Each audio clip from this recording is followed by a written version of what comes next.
در تالار مقامات اجرایی حاکمیت دولتی ولایت سوخت، رئیس ولایت سوخت، رئیس فدراسیون فوتبال ولایت رجب‌بای احمدزاده با هیئت دسته فوتبال خوجند ملاقات دایر نمود.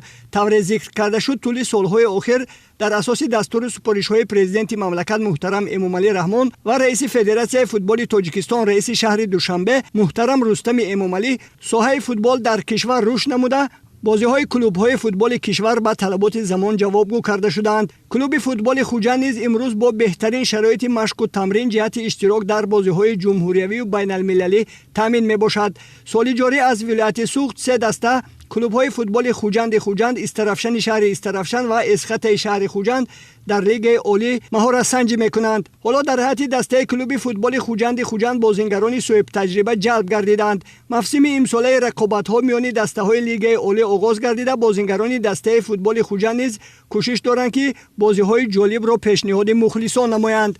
رئیس ولایت سوخت، رئیس فدراسیون فوتبال ولایت رجب‌بای احمدزاده با نظرداشت آنکه فوتبال از زمره معمول ترین نمودهای ورزش میان جامعه شناخته شده است، بر رهبریت و هیئت دسته کلوب فوتبال خوجند دستور داد تا با تکمیل مهارت و ملکه در موسم امساله فوتبال جایهای نمایان را اشغال نمایند. تاکید کرده شد که در سمت حل برخی از مشکلات موجوده دسته خوجند چاره‌های ضروری اندیشیده شده، بازیگران با همه شرایط‌های ضروری تامین کرده شوند.